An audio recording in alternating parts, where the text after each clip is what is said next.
नमस्कार, मैं आरडी भारती और आप देख रहे हैं बिहारी सुल्तान। देश में इलेक्शन का रिजल्ट आ गया। इलेक्शन के रिजल्ट से पहले एग्जिट पोल, जिसमें शेयर बाजार ने उठापटक दिखाया।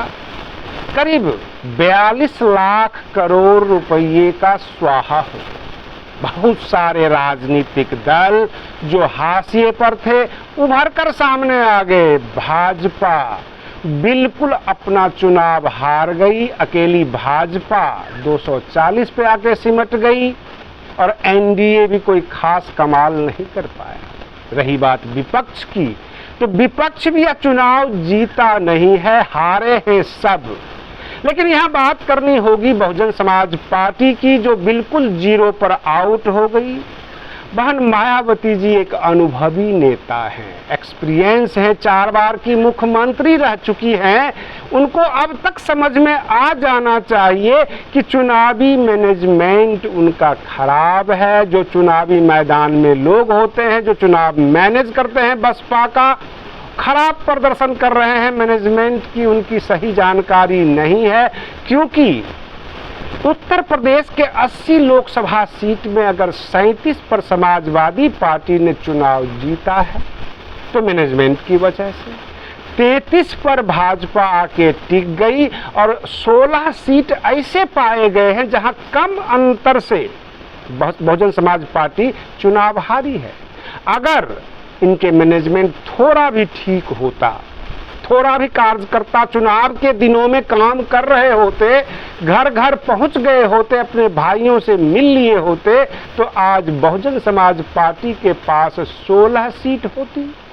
और केंद्र में या तो विपक्ष से सौदेबाजी कर रही होती बहन मायावती, अथवा भाजपा से। लेकिन यह मौका इन्होंने गवा दिया। ये चूक गई अपनी चुनावी मैनेजमेंट के वजह से। बहुजन समाज पार्टी ये कहती है हम अम्बेडकरवादी पार्टी हैं, डॉक्टर अम्बेडकर के बताए हुए रास्ते पर चलते हैं। तो डॉक्टर भीमराव अम्बेडकर ने समाज को संदेश दिया था कि अगर अधिकार चाहिए तो संसद पहुंचो, संसद चलना है, संसद में जाना है। बहन मायावती जी बार बार ये कहती हैं हमारा यह राजनीतिक दल नहीं बल्कि मिशन है। तो अब आप मिशन ही चलाइए, क्योंकि कोई भी चुनाव आप जीत नहीं रहे हैं।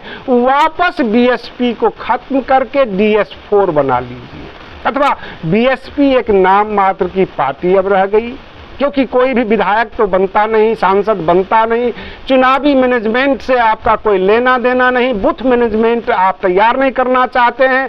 कार्यकर्ता बहुत सारे लोग लखनऊ के दरबार में केवल अपनी हाजिरियां लगाते हैं। यहाँ तक बहुत सारे लोकसभा ऐसे जहाँ के कार्यकर्ता ये कह रहे थे बार बार चुनाव के दिनों में कि लखनऊ थोड़ा सा ध्यान दे, लखनऊ के नेता जरूर आए हमारे क्षेत्र में, उम्मीदवारों का मनोबल बढ़ेगा। और लखनऊ सोती रही। अगर लखनऊ सोती रहेगी तो दिल्ली तक नहीं पहुंच पाएगी। यही पूरा का पूरा सिस्टम बना हुआ है चुनाव का। दिल्ली तक पहुंचना है तो लखनऊ को जागना होगा। बहन मायावती जी को अगर समाज के लोगों को अधिकार दिलाना चाहती हैं तो चुनावी मैनेजमेंट भी ठीक करना होगा।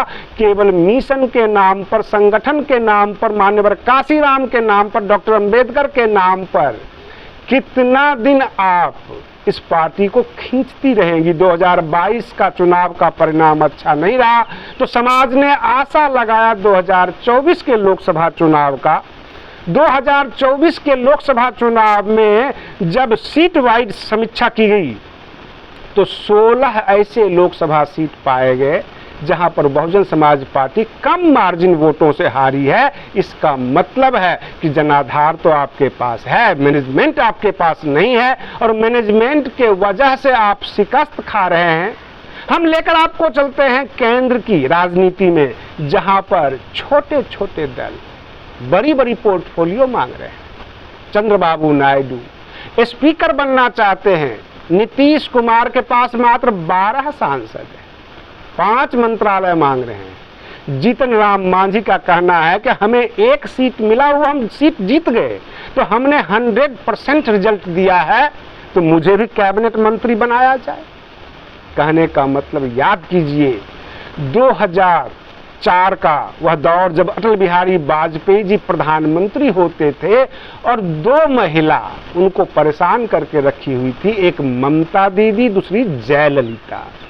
2 बैसाखी पर सरकार थी अटल बिहारी वाजपेयी जी की, और किसी तरह उन्होंने 5 साल खींचा। क्या प्रधानमंत्री नरेंद्र मोदी जी 2 बैसाखी यानी नीतीश कुमार और चंद्रबाबू नायडू, यानी नायडू और नीतीश नरेंद्र को बीच में बचाकर रखेंगे। ट्रिपल एन का मामला है, और ट्रिपल एन क्या 5 साल खींच पाएगी? क्या नीतीश कुमार का हृदय परिवर्तन हो जाएगा? वो पलटी नहीं मारेंगे? चंद्रबाबू नायडू बड़े बड़े पोर्टफोलियो मांग रहे हैं। क्या भाजपा सबका मान रख पाएगी? क्योंकि 12% ही मंत्री बनाए जाते हैं। अगर 543 की लोकसभा की ये सीट है तो इसमें 40 से 50 मंत्री बन सकते हैं, 50-60 से ज़्यादा नहीं बनाए जा सकते। और जितने भी सहयोगी दल है जो सरकार को खड़ा रखेंगे, जो पीलर है, कई खम्भों पे ये सरकार होगी, वो सब के सब मंत्रालय बांट लेंगे, तो फिर भाजपा की झोली में क्या जाएगा? क्या आपको नहीं लगता कि भाजपा ही आपस में टूट जाएगी, बगावत पर आ जाएगी? क्योंकि जिन्हें कुछ नहीं मिलेगा वो हंगामा करेंगे। वो धमक, वो कड़क आवाज अब हमारे देश के प्रधानमंत्री जी का नहीं रहेगा। कैसे 5 साल बीतेगा? गठबंधन की सरकार, बैसाखियों की सरकार। बहन मायावती जी अब ये भी नहीं कह सकते, ना उनके समर्थक कह सकते हैं कि ईडी का डर है, सीबीआई का डर है। अब तो आप खुल के बोल सकते हैं, जनता के बीच जा भी सकते हैं, और जो कमजोरियां दिखी है इस लोकसभा चुनाव में उसको आप दूर कर सकते हैं। किसी तरह विधानसभा, संसद पहुंचने की अब तैयारी होनी चाहिए बसपा की। मिशन के नाम पर, ईमानदारी के नाम पर हमने इलेक्ट्रल बॉन्ड नहीं लिया, हमने किसी से कुछ नहीं लिया, ये सब कह कर आप अपने मन को तसल्ली दे सकते हैं। समाज के सामने जो 4 लोग सुनने के लिए खड़े होंगे उनके सामने आप अपना पीठ थपथपा सकते हैं।